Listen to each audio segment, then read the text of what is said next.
शुभ संध्या मित्रों। आज मैं आपको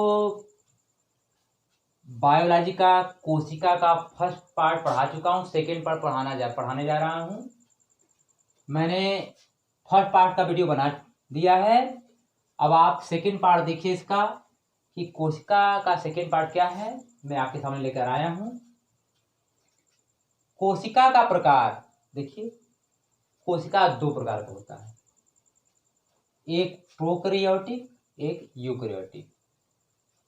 यूकैरियोटिक 2 टाइप्स के होते हैं, एनिमल सेल और plant cell. Eukaryotic cell 2 types का होता है, एनिमल सेल और प्लांट सेल। कोशिका के भाग के बारे में मैं जिक्र किया था कि मैं आपको पूरे कोशिका के भाग के बारे में बताऊंगा। तो कोशिका झिल्ली, कोशिका भित्ति क्या होता है, माइटोकॉन्ड्रिया क्या है, गाल्गी काय क्या है, राजधानियां क्या होती हैं, तारकाय क्या है, राइबोसोम क्या है, केंद्रक क्या है, लाइसोसोम क्या है, लवक क्या है, गुणसूत्र क्या है। लगभग जितने कोशिका के पार्ट्स हैं मैं सारे को डिस्कस करूंगा यहाँ पर आपके सामने। देखिए, पहला है कोशिका के भाग में, पहला है कोशिका झिल्ली। यानी कोशिका झिल्ली क्या होता है, जैसे आप मार्केट में गए, आपने कोई सामान खरीदा, जैसे सब्जी खरीद रहे हैं तो उसमें आलू, प्याज, मिर्चा, टमाटर, धनिया सारी चीज़ होते हैं। तो आपको दुकानदार एक थैले में सारा सामान दे देगा। जो सामान है वो कोशिका का भाग है, और जो थैला है वो क्या है, कोशिका झिल्ली है। यानी कि कोशिकाओं के भाग को जो सुरक्षा प्रदान करता है, कोशिका को जो सुरक्षा देता है, उसे कहते हैं कोशिका झिल्ली। कोशिका झिल्ली क्या करता है, कोशिका झिल्ली सुरक्षा प्रदान करता है। ये पादप और जंतु यानी प्लांट में और एनिमल सेल दोनों में पाया जाता है। प्लांट सेल और एनिमल सेल दोनों में क्या पाया जाता है, कोशिका झिल्ली। यह प्रोटीन का बना होता है। कोशिका झिल्ली किसका बना होता है, प्रोटीन का बना होता है। अगला देखिए, कोशिका भित्ति, यह सेल्यूलोज का बना होता है, केवल पौधों में पाया जाता है। यह सुरक्षा प्रदान करता है। कागज का निर्माण इसी कोशिका भित्ति द्वारा होती है, सेल्यूलोज का बना होता है कागज। ठीक है, यह जो हमारे कागज हैं, जो पेपर होता है या जो कपड़े हमारे बनते हैं, वो सेल्यूलोज के बने होते हैं, यानी कोशिका भित्ति की बनी होती है। ठीक है, तो कोशिका भित्ति क्या हो सकता है, क्यों पड़ती है, जैसे कि अगर कि आपको बहुत ज्यादा सामान लेना पड़े तो दुकानदार क्या करे, डबल थैली लगा देगा, कह लीजिए डबल थैली लगा दीजिए। तो डबल थैली लगा दिया तो क्या है, कोशिका भित्ति है। ये प्लांट सेल में पाया जाता है, ओनली फॉर प्लांट सेल में। ये कहाँ पाया जाता है, प्लांट्स में पाया जाता है। ठीक है, सेल्यूलोज का बना होता है, केवल पौधों में पाया होता है, बता दिए। पादप का सुरक्षा नहीं, सुरक्षा प्रदान करता है आप कागज का निर्माण। ठीक है, माइटोकॉन्ड्रिया क्या है, इसका खोज अल्टमैन ने किया था। माइटोकॉन्ड्रिया खोज किसने किया था, अल्टमैन ने किया था। ठीक है, कोशिका का ऊर्जा घर इसके कहा जाता है। इसको क्यों कोशिका का ऊर्जा घर कहा जाता है, क्योंकि यहाँ क्रेब्स चक्र चलता है। यहाँ पे क्या चलता है, क्रेब्स चक्र चलता है। क्रेब्स चक्र क्या होता है, एटीपी 38 एटीपी मिलकर एक ग्लूकोज बनाता है, यानी फूड बनाता है। ठीक है, मानव शरीर में या एनिमल सेल में 38 एटीपी मिलकर एक ग्लूकोज का निर्माण करती हैं, इसीलिए इसको कोशिका का ऊर्जा घर कहा जाता है। ठीक है, आ गया ये गाल्गी काय क्या है, इसको खोजा था कैमिलो गाल्गी ने, इसलिए इसका नाम गाल्गी काय पड़ गया। यह परिवहन का कार्य करता है, इसको गॉल्गी बॉडी भी बोला जाता है, गाल्गी काय कहा जाता है। इसको ट्रैफिक ऑफ पुलिस के नाम से भी जाना जाता है। किसको, गाल्गी काय को ट्रैफिक ऑफ पुलिस कहा जाता है। किसको, गाल्गी काय को। इसको खोजा था कैमिलो गाल्गी ने। परिवहन का कार्य, परिवहन क्या होता है, जैसे जिस कोशिका में जितने भाग है, जिसको जो जरूरत पड़ता है वो पहुंचाने का काम करता है। बस यही है कि जिसको जो जरूरत पड़ जाए किसी को वाटर पानी की जरूरत पड़े तो पानी लेकर जाएगा, किसी को प्रोटीन की आवश्यकता होती है प्रोटीन लेकर जाएगा। इसीलिए इसको परिवहन का कार्य या परिवहन करने का काम कहा जाता है, इसलिए इसको ट्रैफिक का पुलिस के नाम से जाना जाता है। ठीक है, अब अगला पार्ट है राजधानी। यह जल संग्रह का कार्य करता है। पूरे मानव शरीर में 65% पानी होता है, तो 65% पानी क्या हमारे अंदर पूरे शरीर में ऐसा है? ऐसा नहीं, कोशिकाओं में होता है।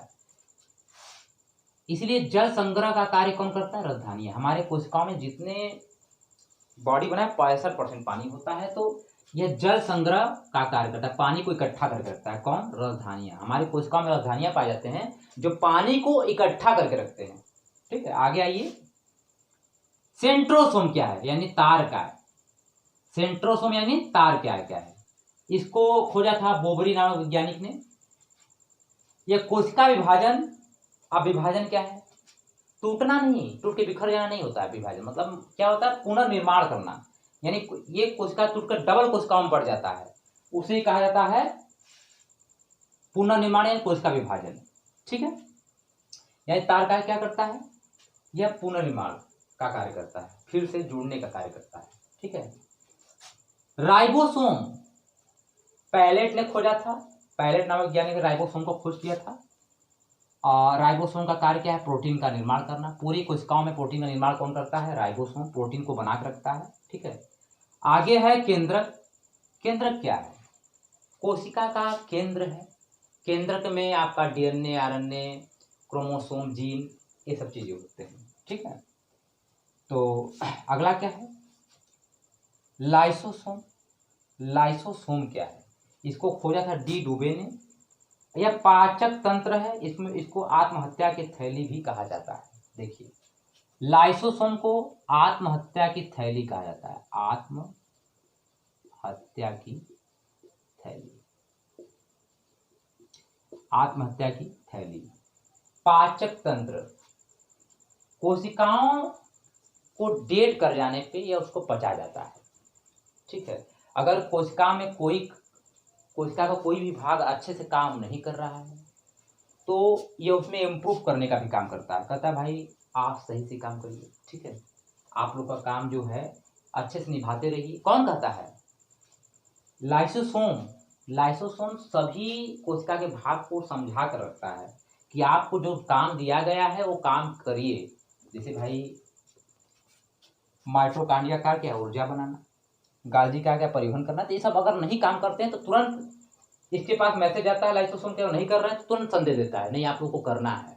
ठीक है, इसको आत्महत्या की थैली किस लिए कहा जाता है? कभी कभी सब काम करना बंद कर देते हैं, कोशिकाओं में ये सब सारे काम करना बंद कर देते हैं, कहते हैं हम लोग काम नहीं करेंगे। तो ये क्या करता है? अपने आप को ही फाड़ देता है, अपने आप को फाड़ देता है। सारे जो जहाँ पर लाइसोसोम फटता है वहाँ कोशिकाएं सब मर जाते हैं और डेड हो जाते हैं। तो फिर से लाइसोसोम बनता है और फिर से कोशिका का भाग बनने सब हो जाते हैं, कोशिका बन जाता है, नया बनता है। इसलिए इसको कहा जाता है आत्महत्या की थैली, लाइसोसोम। डी डुबे ने खोजा था पाचक तंत्र, आत्महत्या की थैली। आगे ये एक प्लांट सेल में लवक पाया जाता है। ठीक है, लवक पार्ट है, प्लांट सेल का भाग है। यह प्लांट सेल का सबसे बड़ा सेल है, सबसे बड़ा भाग है। प्लांट सेल का सबसे बड़ा भाग क्या है? लवक, प्लास्टिड। इसको इंग्लिश में प्लास्टिड कहा जाता है। प्लास्टिड, इसको इंग्लिश में क्या कहा जाता है? प्लास्टिड कहा जाता है। लवक 3 प्रकार का होता है, वड़ी लवक, अवड़ी लवक और हरित लवक। वड़ी लवक क्या करता है? रंग प्रदान करना का काम करता है, रंग प्रदान करता है। जैसे अगर पुष्प का निर्माण होता है पेड़ों में तो उसका रंग जो मिलता है वो क्या होता है? वड़ी लवक द्वारा होता है। ठीक है, अवड़ी लवक क्या होता है? जो रंग नहीं प्रदान करता, रंग नहीं बनाता है, वो जड़ों में पाया जाता है, उसके भोजन निर्माण में सहायता प्रदान करता है। अवड़ी लवक क्या करता है? भोजन निर्माण में सहायता प्रदान करता है, जैसे मिनरल्स हो गए, जल हो गया, ये पेड़ पौधों में फैलाने का काम करता है। हरित लवक क्या है? पत्ती तना में पाया जाता है, ये पत्तियों को हरे भरे रखने में मदद करता है। ठीक है, हरित लवक। ठीक है, आगे ये हम गुणसूत्र की बात कर लेते हैं, क्रोमोसोम। क्रोमोसोम, अब क्रोमोसोम्स क्या है?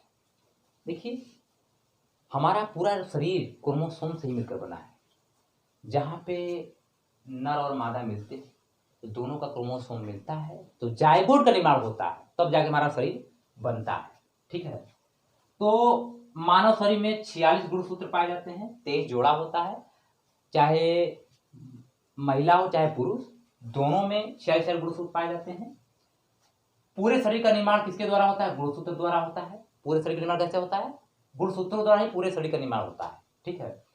और अंग के जोड़ों का निर्माण, जैसे कि भाई कान कितने हैं? 2, तो 2 कान कैसे है? क्योंकि 23 जोड़ा हमारा गुणसूत्र है, तो जोड़ा में है, इसे 2 कान है। 2 हाथ क्यों है बाबू?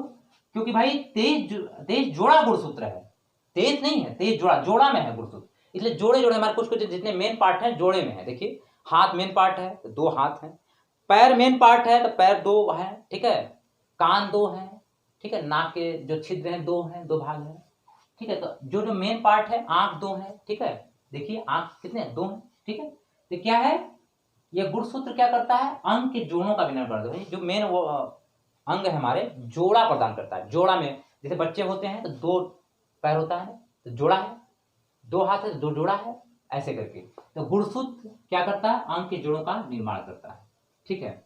अब देखिए गुणसूत्र में कुछ मैं आपको खास बात बताने जा रहा हूं। तो गुणसूत्र में क्या क्या पाए जाते हैं? डीएनए, जीन, ठीक है, ये सब होते हैं। देखिए अगर गुणसूत्र को थोड़ा सा पुल किया जाए, खींचा जाए तो डीएनए बनेगा, और डीएनए का खींचा हुआ भाग जीन होता है। देखिए गुणसूत्र को थोड़ा सा खींच देंगे, पुल कर देंगे तो डीएनए बन जाएगा, और डीएनए को पुल कर देंगे क्या बन जाएगा? वो जीन, और जीन को समेटेंगे तो डीएनए बनता है, और डीएनए को समेटेंगे तो गुणसूत्र बनता है। आपको जान के हैरानी होगी कि मनुष्य के एक बाल से पूरे शरीर का निर्माण किया जा सकता है। मनुष्य के एक बाल से पूरे शरीर का निर्माण किया जाता है। क्यों ऐसा होगा? क्योंकि उसमें गुणसूत्र पाया जाएगा, और गुणसूत्र के अंदर डीएनए पाया जाएगा, और डीएनए के अंदर जीन पाया जाता है। जीन क्या है भाई? जीन्स का समेटा हुआ भाग डीएनए, डीएनए का गुणसूत्र, गुणसूत्र मिल गया तो पूरा शरीर का निर्माण हो गया। इसलिए कहा जाता है पूरे शरीर का निर्माण कौन करता है? गुणसूत्र करता है, ठीक है। तो आज के वीडियो में जो मैं आपको बताया ये कोशिका का भाग, अगर कुछ रह गया है इसमें मैं अगले वीडियो में जरूर लेके आऊंगा, इसको देख लूंगा, समझ लूंगा कि कोशिका में कुछ और पार्ट छूटा है कि नहीं। बताने के लिए अगर कुछ रह जाएगा तो मैं जरूर बताऊंगा। वैसे तो मैं कोशिका का 2 वीडियो बना चुका हूं, इंपॉर्टेंट जो टॉपिक था मैं बता दिया इसमें कोशिका का। इसके अलावा एग्जाम कुछ पूछता नहीं है, कोशिका जितना एग्जाम पूछा गया क्वेश्चन है मैं वही लेके आया हूं, आपको जरूर अगले वीडियो में लेकर आऊंगा अगर कुछ ऐसा क्वेश्चन छूटा रहेगा तो आप इसका स्क्रीनशॉट लेना ले लीजिए।